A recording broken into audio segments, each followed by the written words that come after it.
Hello everyone, my name is Fergus Timmins. I'm the course coordinator of Home-Based Care, Home-Based Education. And we're now on to topic 7, assisting with personal care. And in this short video presentation, we're going to look at a strategy for positive care.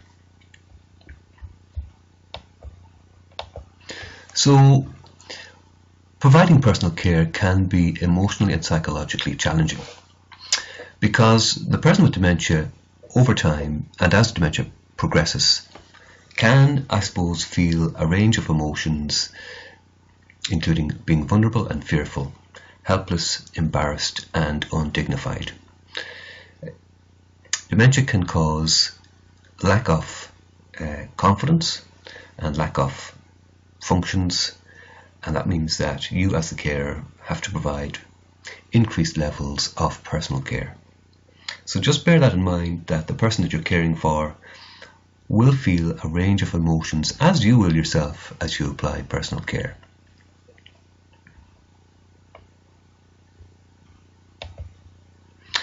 So how do you get around these feelings and these emotions? We're going to look at building on strengths, what we call a strategy for positive care. And here are some tips to help in that scenario. Always try and involve the person in the task. So maintain and promote the person that you're caring for's independence for as long as possible. That's really important. It makes them feel good, and it reduces perhaps the amount of personal care that you will have to do, at least initially. Work with what the person can do rather than what he/she cannot do. So be realistic in your expectations of what the person you're caring for can do in terms of cooperation in the personal caregiving process. Enable the person to make the best use of their abilities as the condition changes. So as we've said and as we've seen in earlier sessions, dementia is a progressive condition, and as time goes on, it is likely that the skills and abilities of the person that you're caring for will reduce. However, they will still have skills and abilities in terms of assisting their own personal care, and it's important that you make the most of those. Be aware, as I'm sure you are, that every day is a different day, and that can often depend on external factors. So just because this week your loved one was able to help you with personal care, it may not be the case tomorrow or even later today that they will have the same abilities. So remember that. Reduce confusion by giving short and clear instructions in a non-patronizing way. So again, we saw from our communication skills section the importance of clear, short instructions, and that's really important in provision of sensitive personal care. So they're just some general tips around a strategy for positive care. How about dressing? Well, again, it's an important personal caregiving task. Too many clothes can cause confusion to the person with dementia, and of course these all depend on the stage that the person with dementia is at in terms of the dementia, if it's early, middle or late stage. So bear that in mind as we go through this presentation. But leaving too many clothes can cause confusion to the person. Leave a few items for the person to choose from. That again maintains their independence, and that's important. It may be that you need to label the wardrobe and drawers to show what they contain, and that can reduce confusion for the person with dementia. Lay the clothes out in a familiar sequence, so use the sequence by which they get dressed and lay the clothes out in that order. Remove dirty clothing, so thereby preventing confusion. That's quite important. Identical clothes for the person who wants to keep wearing the same outfit. So get another copy or another pair of trousers that are similar to the trousers that your loved one really likes to wear, so that you can rotate them and wash them and keep them clean. Remind the person which item goes on next, or hand it to the person. So you could be giving gentle reminders from the sidelines, as it were, and again maintaining the person's independence for as long as possible. Be tactful if the clothes are on in the wrong order or in the wrong way, and be persuasive and use your good communication techniques to get around those issues. So some very simple tips there around dressing.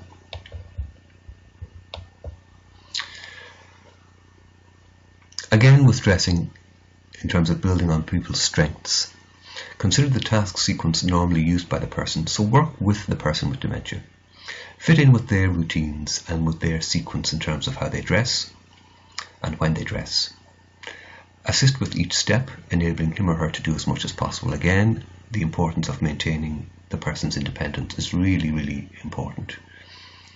Give continual encouragement, don't criticise or correct, and use opportunities to compliment. That colour suits you, what a lovely jumper, you're looking well today. And of course, allow plenty of time, because time is everybody's enemy, but if you relax and allow plenty of time, that usually helps keep a calm situation. In terms of washing, bathing and showering, continue with a familiar routine and make sure everything is in place before starting. So get the room laid out, make sure the room is warm, and make sure you have all your equipment ready to hand, and that can avoid delays. Explain what you're doing and remind the person of the next step. When the person is undressed, check for red sore areas of skin. So do a little bit of investigation if you're worried that the person that you're looking after mightn't be in the best shape in terms of skin, rash, etc., etc. It might work for you that your loved one might like relaxing music, or they might enjoy singing during the process of getting washed.